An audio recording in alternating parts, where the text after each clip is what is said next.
Hello everybody, and welcome back to my channel. So, I've said it before in the past, and I'll say it again. I really like Legend of Zelda Breath of the Wild. I think it's a really fun game. It's kind of complicated at times, but I really enjoy playing it.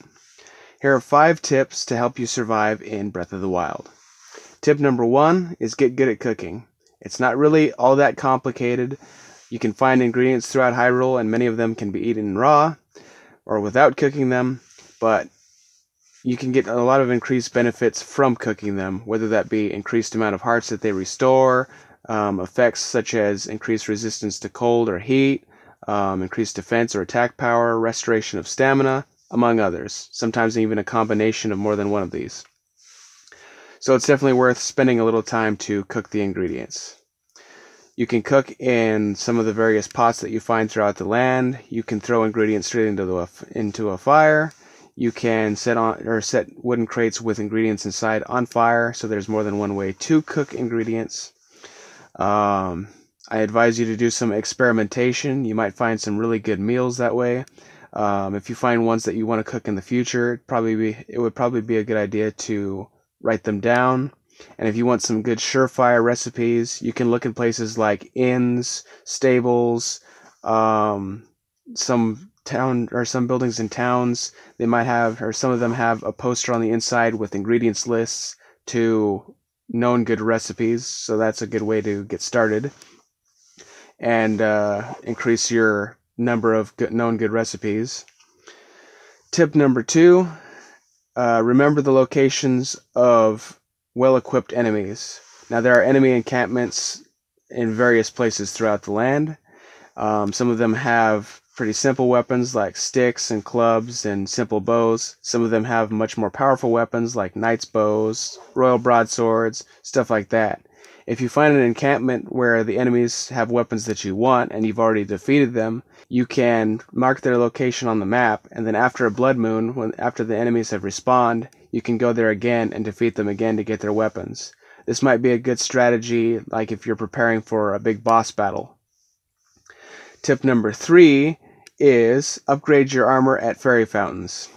Now, of course, increasing your defense can help you out through the game, and one really good way of doing that is at fairy fountains.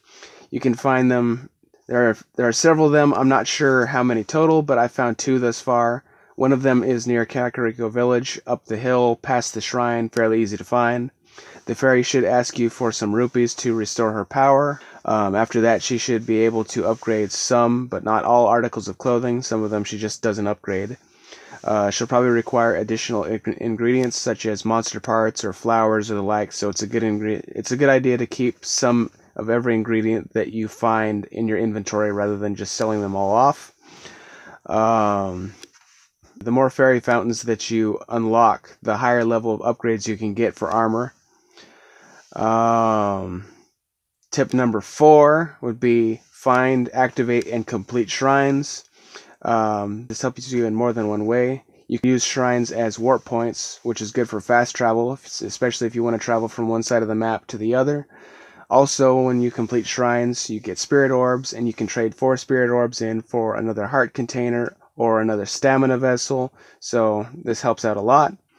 And tip number 5 is don't wear metal during a lightning storm. If you see lightning strike near you or you hear it nearby, it's probably a good idea to take off all of your metal gear. That includes armor, shield, bow, melee weapon. Take anything metal off. If you don't have anything non-metal to replace it, just straight take it off. I got fried at least a couple times before I found this tip out. And if you're going along or you're standing there and you hear or see electricity buzzing around Link, it might be a good idea to check if you still have anything metal equipped. Well, I hope these tips help you out, or I hope you find them useful. I hope to perhaps have more tips to post in the future. If you liked this video, I'd appreciate it if you'd give me a like. If you want to see more videos like this, I'd appreciate it if you'd subscribe to my channel. If you have ideas of what you'd want to see in the future, some suggestions, please leave a comment. And I hope to have more videos out in the future. And thanks for watching. Bye.